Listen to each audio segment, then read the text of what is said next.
그 활성산소를 줄이는 방법 중에 하나가 알칼리성 미네랄 워터를 마시는 거예요.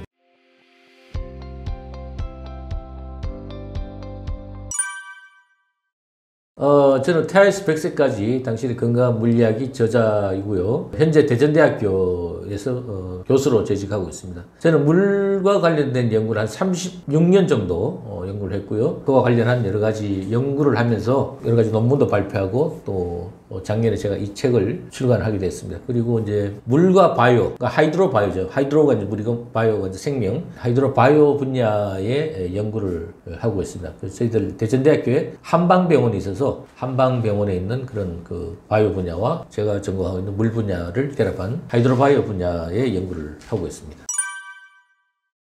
물은 이제 우리의 생명수죠. 뭐 인체의 70%가 물이고 물이 없이 우리가 살 수는 없는데 물의 소중함과 물의 중요성을 모르죠. 왜냐하면 대부분 사람들이 왜냐하면은 물은 언제든지 가도 우리가 있다고 생각하고 뭐 특히 우리나라는 물이 그렇게 부족한 국가는 아니거든요. 그러다 보니까 물의 어떤 중요성, 필요성이 좀 인식이 부족하지만은 물은 알면 알수록 그 물의 중요성 뿐만 아니라 물의 특성이 우리 건강에 어떤 영향을 미치는가 이런 그 관계를 알면은 물의 소중함을 더 알 수가 있죠. 네. 제일 중요한 건 우리 인체의 그 노폐물, 음식을 먹고 하면은 이제 인체에 쌓이는 노폐물을 빨리빨리 이제 몸 밖으로 배출하죠. 소변이나 뭐 대변 또는 땀으로 이렇게 노폐물을 배출하는 거. 그 다음에 이제 우리 몸의 그 음식물의 그 영양분을 이제 용해시켜서 분해해서 이제 혈액을 통해서 이동할 수 있는 이동하는 역할. 그리고 이제 면역력의 역할을 합니다. 특히 이제 우리가 1차 방어력이 있는데 인체에 예를 들어서 우리가 매운 안 좋은 고기를 마시면 재채기가 나지 않습니까? 그런 거는 이제 우리 인체에 해로운 물질이 들어온다 그러면 재채기가 나고 콧물이 나고 이 다 이제 우리가 1차 방어 능력이죠. 그 다음에 침을 통해서 입에 들어오는 세균을 또 이렇게 제거할 수 있고 그런 이제 그런 그 방어 능력. 그 다음에 이제 T임파구라든가 이런 백혈구를 그 면역 세포들이죠. 그런 것들을 이동할 수 있는 이동시키는 그런 역할. 이게 어떻게 보면 3대 핵심 기능 중에 하나인데 뭐 물론 수많은 뭐 기능들이 있습니다만은 일단 그 세 가지를 주로 말씀을 드리고 싶습니다.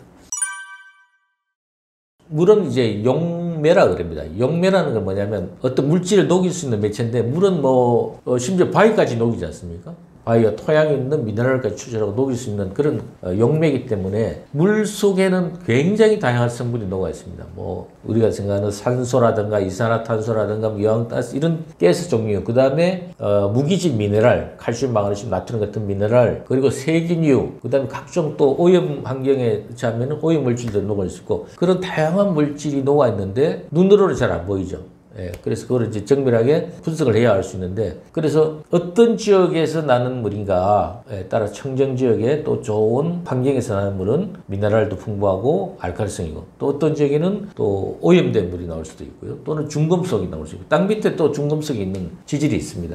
그런 지질에서 나오면 또 이제 중금속이라든가 우라늄 이런 성분이 나올 수도 있고, 그래서 그 물이 나오는 산출되는 환경에 따라서 수질이 굉장히 달라지고, 수질이 달라진다는 것은 우리가 마실 수 있는 건강한 물이 될 수도 있고 또 오염된 물이 될 수도 있죠.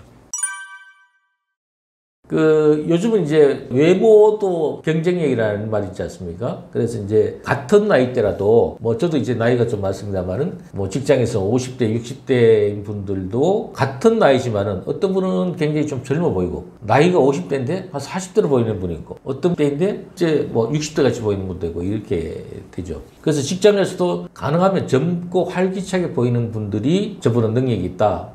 직장에서 경쟁력이 있을 수가 있는데, 그래서 물은 이제 우리 인체 70%가 물인데 또 세포의 90%가 물입니다. 그래서 우리가 물은 그만큼 중요하기 때문에 물을 충분히 마시고 또 알칼리성 물, 미네랄 풍부한 물을 하루에 1.5에서 2리터 정도를 마시게 되면은 세포가 리바이탈라이제이션 되고 혈액순환이라든가 이런 여러 가지 이제 기능들을 작용하기 때문에 물을 마시지 않는 사람들보다 물을 많이 충분히 마시는 사람들이 피부가 더 건강합니다. 여러분들 주위에 보실 때 물을 적게 마시고 또 음식물을 먹을 때 국물을 전혀 먹지 않는 사람들이 보면은 굉장히 말라져 있고 또 피부가 별로 안 좋습니다. 근데 지금 물을 잘 수시로 마시고 충분히 좀 마신다. 그런 분들을 보면 항상 피부가 좀 이렇게 건강하고 탱탱한 그런 탄력성 있는 그런 피부를 가질 수가 있죠.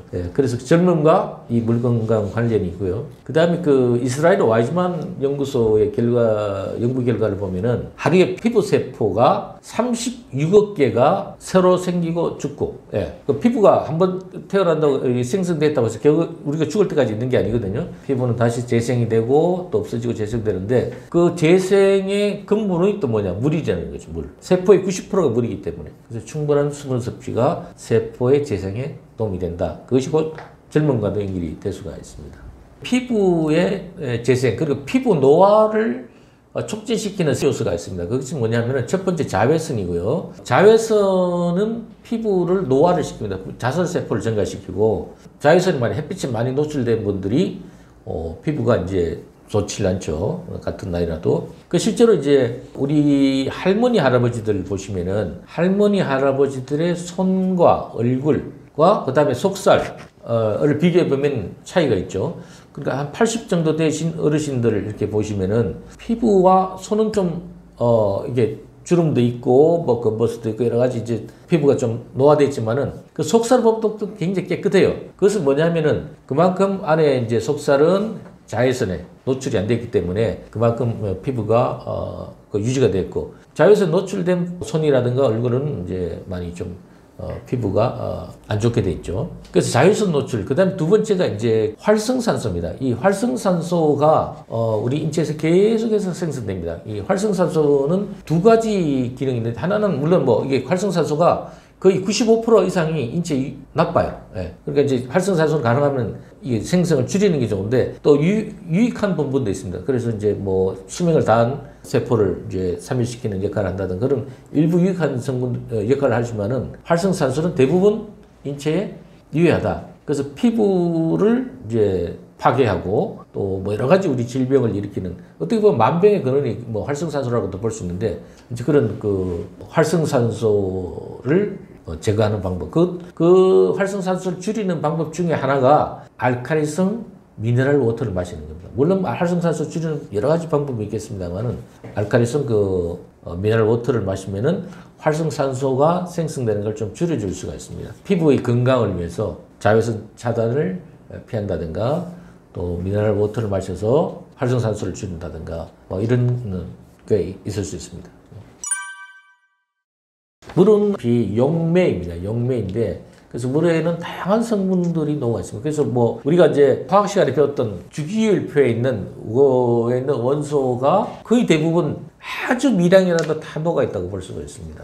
그래서 이제 그 중에서도 특히 이제 주로 많이 녹아 있는 성분들이 칼슘, 마그네슘, 나트륨, 칼륨, 실리카 이런 성분들. 그다음에 음이온으로는 이제 황산염, SO4라든가 CO2와 물이 결합하면 탄산이 되는데, 탄산에 이제 중탄산 HCO3라든가 뭐 염소, 불소 이런 성분들이 주로 녹아 있습니다. 이게 거의 90% 이상 물속에 녹아 있는 그 미네랄이고, 나머지 이제 뭐 바륨이라든가 뭐 스트론튬이라든가 뭐 이런 또 인체 필요한 미량의 성분들, 구리라든가 뭐 이런 성분도 녹아 있고요. 또 인체에 또 유의한 뭐 납, 카토늄 이런 성분들도 그 환경에 따라서는 또 나올 수 있습니다. 근데 대체로 우리가 마시는 생수에는 그런 걸 다 이제 엄격하게 수질 검사해서 인체에 유익한 성분이 남아있는 그 좋은 성분들만 있는 이제 물만 우리가 시중에 이제 팔게 되는 거죠. 그래서 그런 이제 칼슘, 마그네슘, 나트륨, 칼륨과 같은 이런 미네랄들은 우리 세포를 구성하는, 세포는 90%가 물이지만 물 속에 미네랄이 있습니다. 그래서 세포 내액과 세포 외액이 있는데, 혈액 속에는 칼슘과 나트륨이 주로 있어요. 그리고 세포 안쪽에는 칼륨과 마그네슘이 주로 있고요. 세포를 구성하는 성분이 또 미네랄이고, 미네랄은 또 신호 전달이라든가 여러 가지 생리환경 뭐 여러 가지 인체에서 대사작용에 관여하기 때문에 인체의 약 한 4% 정도가 미네랄로 구성되어 있고, 미네랄은 우리가 반드시 섭취를 해야 되고, 이거는 인체에서 생성되는 게 아닙니다. 반드시 음식물이나 물로 섭취를 해야 되는데, 물에는 이 미네랄이 가장 밸런스가 좋게 딱 되어 있습니다. 그래서 어느 한 성분이 치우쳐지지 않고, 소금은 주로 NaCl이지 않습니까? 근데 물 속에는 다양한 성분이 녹아 있어요. 칼슘, 마그네슘, 나트륨, 칼륨 뭐 여러 가지 성분들이 다 골고루 실리카 이런 것들이 밸런스를 맞춰서 있기 때문에 물을 통해서 미네랄을 섭취하는 것이 가장 어떻게 보면 우리 인체가 원하는 밸런스가 맞는 그런 미네랄 공급원이 된다, 그렇게 볼 수가 있습니다. 실제로 이제 그 정수기물과 생수물을 마신 그룹을 가지고 실험을 한 그런 게 있습니다. 그 모 방송국에서 정수기물을 몇 개월간 마시게 한 그룹과 생수 미네랄 워터를 마시게 한 그룹을 어떤 차이가 있는가 이거를 실험을 했습니다. 그 정수기는 그 역삼투압 방식으로 끌리게 되면은 미네랄이 없어요. 예, 미네랄이 거의 다 이제 제거가 되거든요. 근데 이제 생수에는 미네랄이 풍부하고, 그래서 이 중학생 또 성인을 대상으로 이렇게 몇 개월간 실험을 해보니까 확연한 차이가 나더라. 저 학생들 같은 경우에는 성장 속도가 다르다. 미네랄 워터를 마시는 그룹에 있는 학생과 정수기를 마시는 그룹의 학생들은 성장 속도가 다르고, 그 다음에 적혈구의 활성도라든가 뭐 이런 것도 차이가 났고요. 그 다음에 활성산소를 제거하는 그것도 차이가 나고 굉장한 그런 어떤 차이가 있었다는 것을 실험적으로 알려져 있습니다. 차이가 많죠. 정수기의 물은 미네랄이 거의 없다고 보시면 돼요. 그래서 이제 우리가 미네랄의 농도를 그 하나의 지표로 알 수 있는 게 뭐냐면은 전기전도도라는 값이 있습니다. 전기전도도는 무슨 뜻이냐면은 물속에 이제 미네랄이 칼슘, 마그네슘, 나트륨이 다 이게 플러스 또는 SO4나 이런 거는 마이너스, 플러스 마이너스 전자를 뗍니다. 전하를 뗍죠. 그래서 거기에 이제 전거를 걸어주면은 얘네들이 마이너스에는 플러스인 거 이렇게 이동이 일어난다는 거죠. 그래서 그 이동하는 값을 가지고 그러면서 이제 미네랄이 많으면은 이온들이 많으면은 활발하게 이렇게 왔다 갔다 할 것이고, 미네랄이 없으면은 그 이동 속도가 이동하는 전류 흐름이 낮겠죠. 그래서 그 값으로 이렇게 따져보면은 정수기물은 거의 10 이하예요. 10 이하나 뭐 10, 뭐 20 그 정도. 거의 빗물의 수준입니다. 빗물 정도 수준인데, 일반 우리 시중에서 파는 생수들은 보통 100에서 200, 그리고 외국의 생수는 300, 400, 500, 뭐 탄산수의 경우는 1000, 2000짜리도 있습니다. 그러니까 그 미네랄 양이 굉장히 차이가 많죠. 물 건강 지수는 제가 이제 뭐 개발한 지수 10가지 항목이 있습니다. 10가지 항목 중에 이제 뭐 물을 당신은 하루에 물을 몇 리터를 마시느냐, 어떤 종류의 물을 마시느냐, 뭐 수시로 마시느냐, 또 물 외에 어떤 뭐 기호 음료로 드는 콜라, 사이다 뭐 이런 게 있느냐, 뭐 반신욕을 하느냐, 뭐 이런 여러 가지 질문이 있습니다. 그 질문에 자기가 체크를 하게 되면은 그 체크하는 거에 따라서 점수가 이렇게 나오게 됩니다. 그래서 그 점수를 가지고 제가 아주 우수, 물 건강 지수가 아주 우수, 양호, 다소 부족, 매우 부족, 뭐 이렇게 이런 식으로 이제 구분을 했습니다. 그래서 혹시라도 우리 여러분들께서 그런 물 건강 지수를 한번 체킹해 보시고, 제가 대학에서 강의를 하면서 우리 학생들에 대한 물 건강 지수를 한 20여 년간 조사를 해보니까 대부분이 다소 부족 또는 매우 부족, 그냥 다소 부족에 해당되는 친구들이 제일 많아요. 그 일부는 이제 거의 매우 부족도 있고, 뭐 그 다음에 우수나 아주 우수는 거의 없습니다.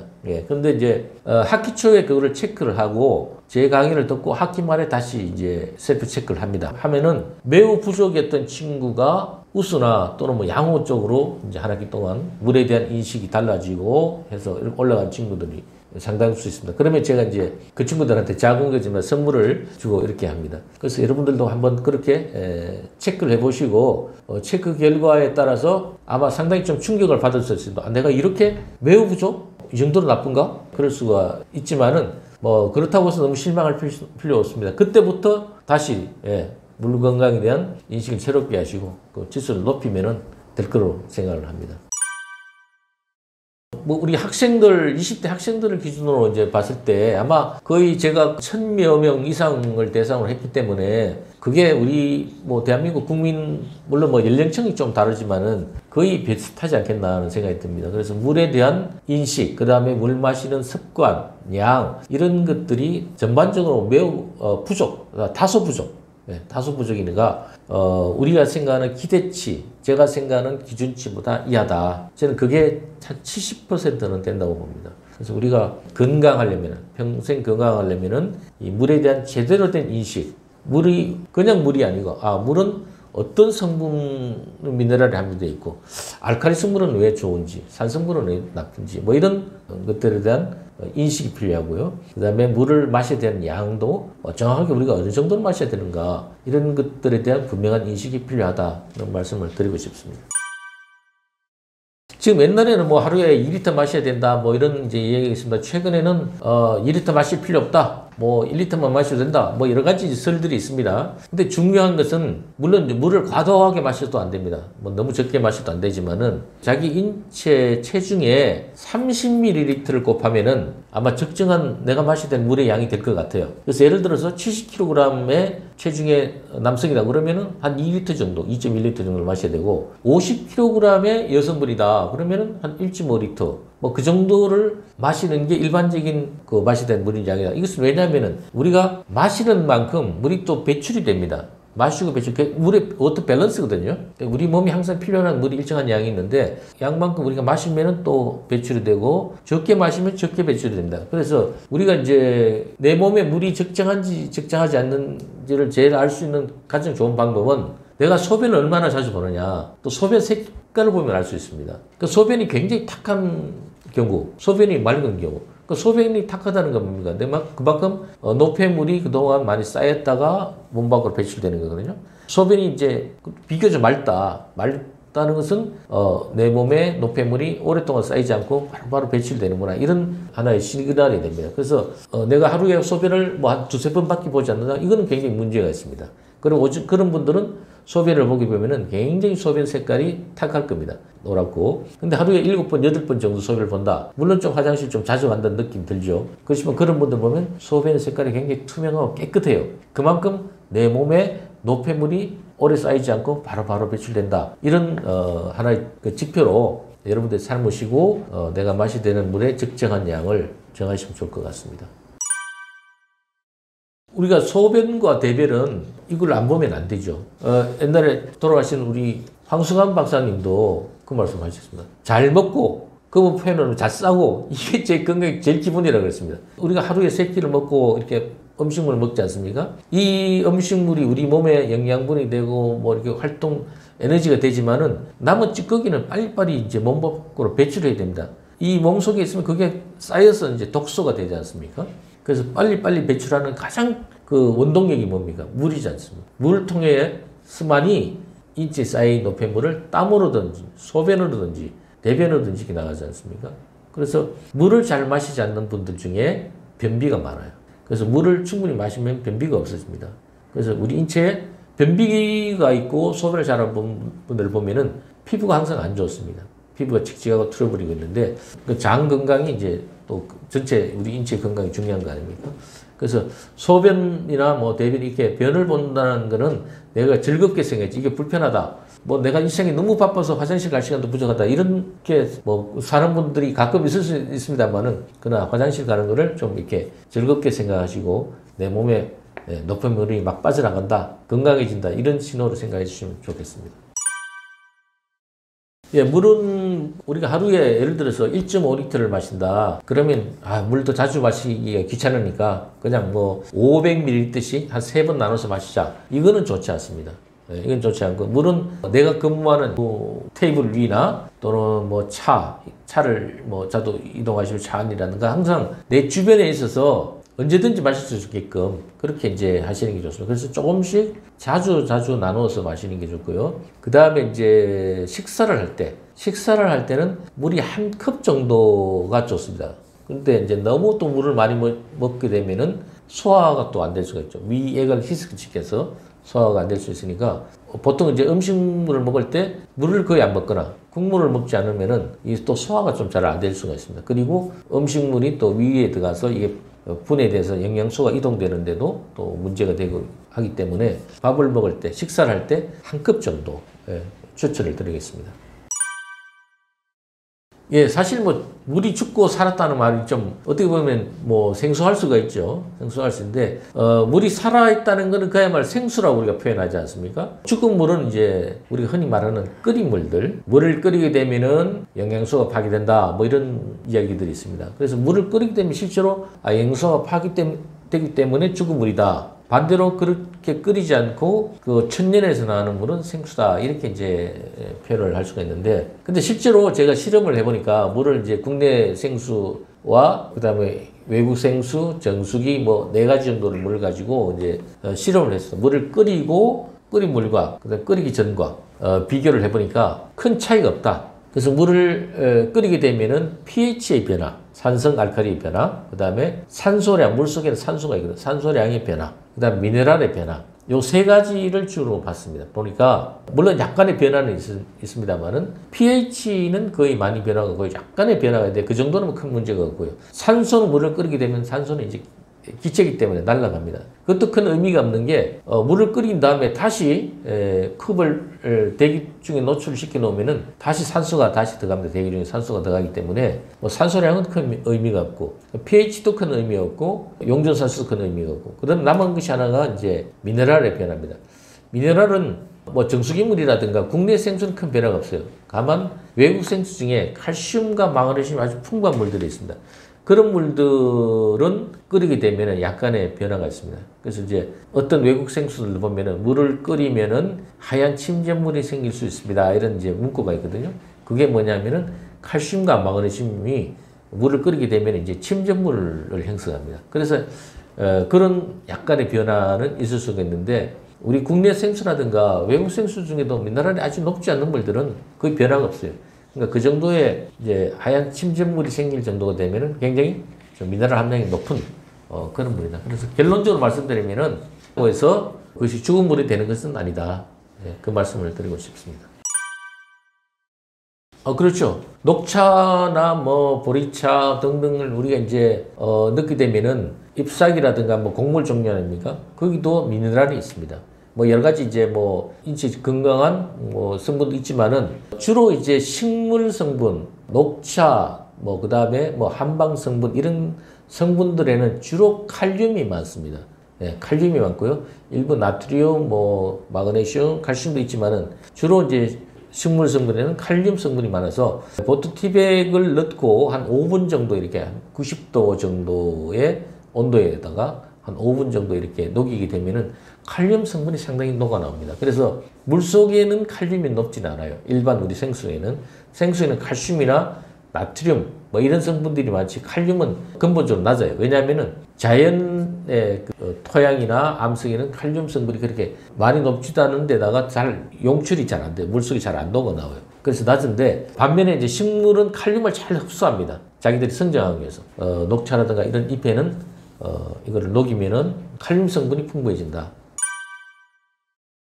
탄산수하고 일반 생수 차이가 많죠. 탄산이라는 건 뭐냐면은 CO2 가스예요. 이산화탄소인데 이산화탄소가 물 속에 녹으면 탄산이 되는 겁니다. 그래서 우리가 인위적으로 이제 CO2 가스를 물에 이제 주입을 하게 되면은 이제 보글보글 이제 기포가 생겨서 탄산이 되는데 탄산수도 이제 천연 탄산수가 있고 인공 탄산수가 있습니다. 그래서 천연은 그야말로 안반에서 자연적으로 생성되는 초정리 탄산약수 같은 그런 물들, 설악산에 가면 오대산 뭐 이런 데가 또 탄산약수가 있지 않습니까? 그런 천연이 있고 인공 탄산수는 이제 시중에 파는 뭐 탄산수 중에 인공적으로 이제 CO2 가스를 넣어서 탄산의 맛을 내게 하는 그런 게 있는데 일단 천연 탄산수는 미네랄 함량이 굉장히 높습니다. 일반 생수보다 10배 이상은 높아요. 기본적으로. 왜 높으냐 하면은 탄산 자체가 그 미네랄을 잘 용출을 시킵니다.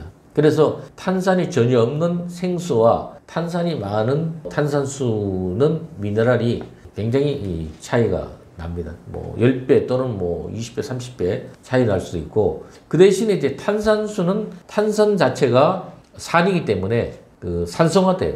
그래서 pH가 한 6, 5, 6이 많고 뭐 탄산의 함량이 굉장히 높으면은 pH가 4, 뭐 이렇게 떨어지기도 하죠. 그래서 pH와 미네랄 함량에서 굉장히 차이 난다. 이렇게 볼 수가 있습니다. 그 시중에 지금 생수가 뭐 수입 생수까지 하면은 굉장히 많죠. 유럽에서 나오는 생수가 종류만 해도 1,800가지가 넘습니다. 그럼 전 세계로 따지면 수천 가지가 되겠죠. 물론 그 중에서 일부는 우리나라에 수입이 되고 있습니다만은 그 수천 가지가 되는 생수가 수질이 똑같은 물이 하나도 없다는 거죠. 다 다르다는 거죠. 전부 다 달라요. 국내에 나는 생수도 다 수질이 다릅니다. 물론 좀 유사는 하지만은 다 다르다는 거죠. 그래서 물을 고를 때 제가 드리고 싶은 팁은 뭐냐 하면은 생수에는 수질 성분을 미네랄 성분을 이렇게 표기하도록 의무적으로 표기하게 되어 있습니다. 그래서 가능한 그 미네랄 성분을 보시고 칼슘, 마그네슘 등 여러 가지 성분이 있는데 그 중에서 가장 핵심되는 미네랄 해양 심층수 같은 경우는 마그네슘이 되고요. 일반 생수는 칼슘, 나트륨이 이제 주 성분이 되는 겁니다. 그 주 성분의 미네랄 함량이 두 자릿수 이상, 그러니까 뭐 20, 30 미리그램 퍼 리터 단위입니다. 근데 이게 이제 뭐 1, 2 이렇게 되면 굉장히 미네랄이 낮은 거죠. 10, 20 또는 뭐 외국의 생수는 뭐 50, 60, 100도 넘는 게 있습니다만은 어쨌든 최소한 두 자리대 이상 되는 생수를 고르는 게 좋을 것 같고요.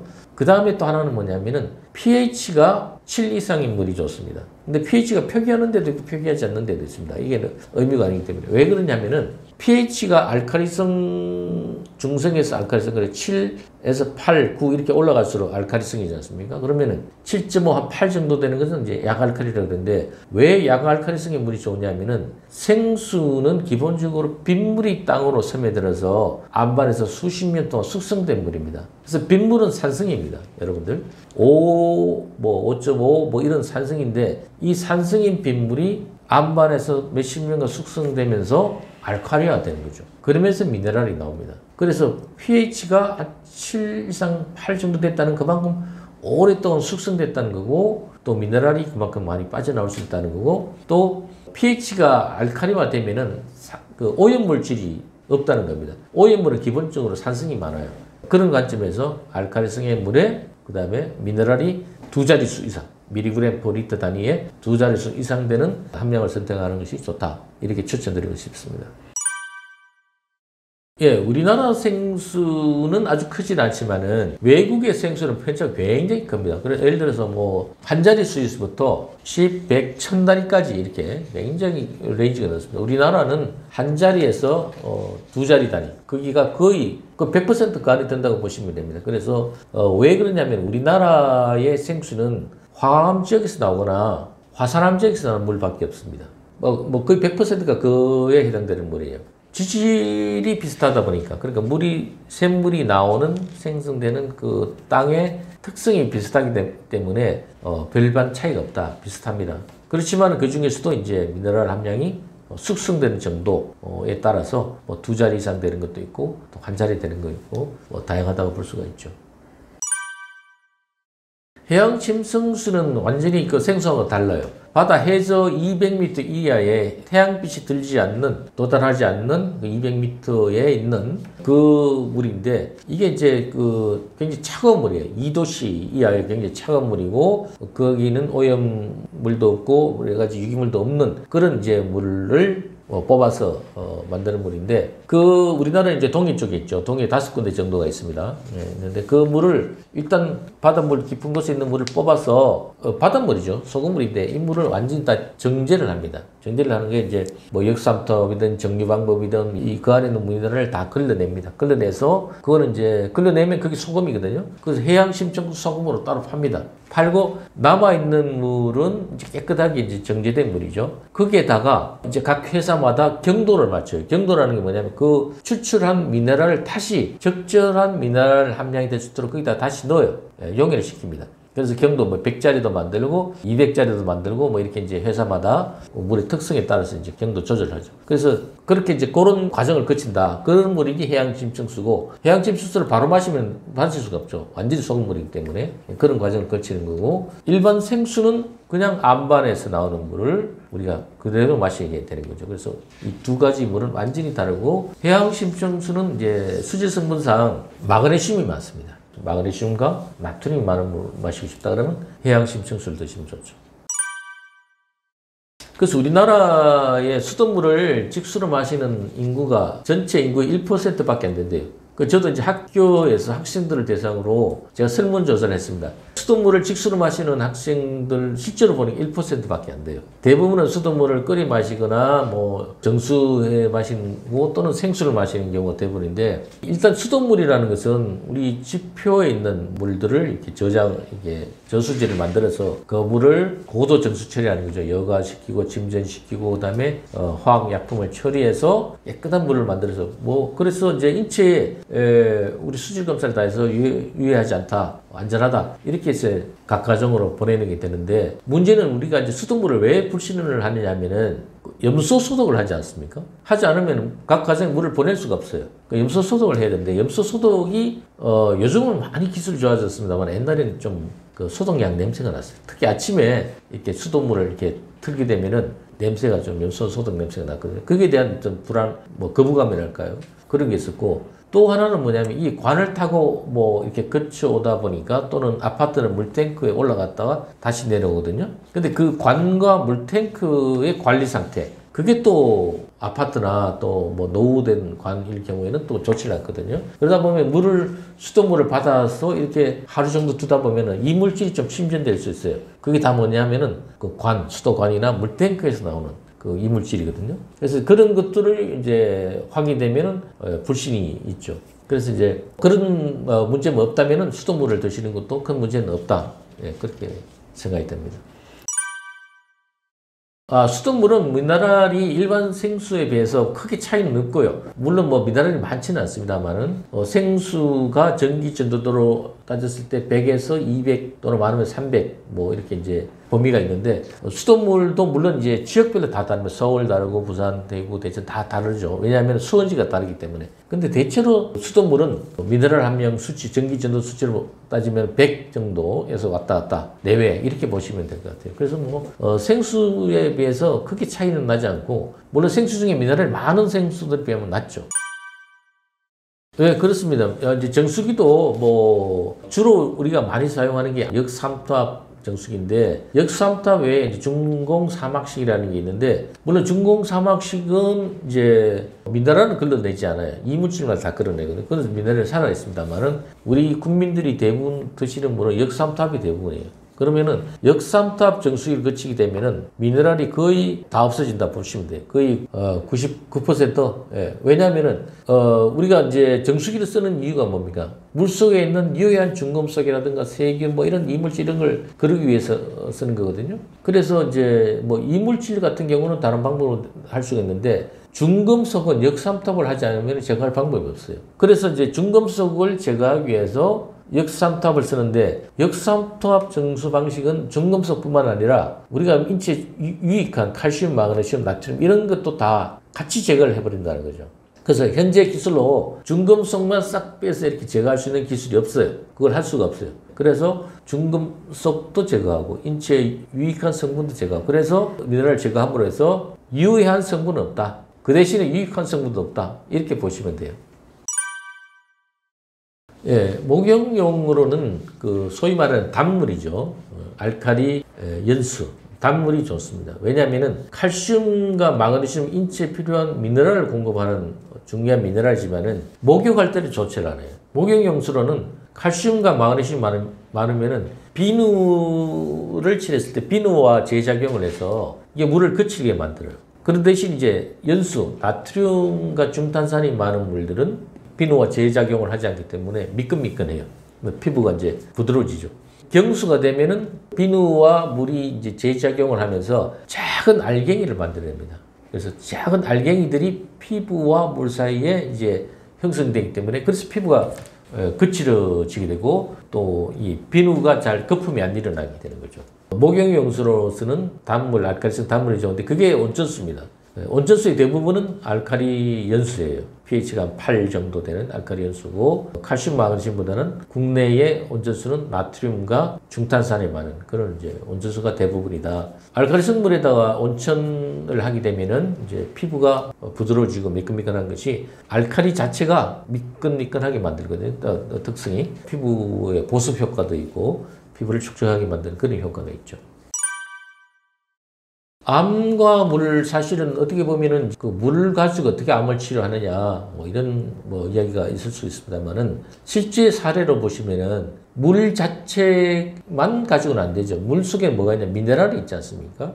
미네랄이 물의 구조를 바꾸는 데 중요한 역할을 해요. 예를 들어서 칼슘이나 나트륨과는 물의 구조를 단단한 육각수를 많이 만들어내고요. 아모니아나 알루미늄 같은 건 물 구조를 파괴를 합니다. 그래서 물은 그 수소와 산소로 구성되어 있지 않습니까? 얘네들이 클러스터, 덩어리를 이룹니다. 그럼 물 분자 덩어리를 이루죠. 근데 그런 덩어리를 이루면서 그 덩어리가 이제 육각수가 되느냐, 오각수가 되느냐, 또는 사슬 모양이 되느냐, 이런 여러 그런 세 가지 형태로 주로 존재를 하는데, 그 미네랄이 어떤 미네랄이 풍부하냐에 따라서 이제 육각수와 물의 구조를 단단하게 물을 만든다는 거죠.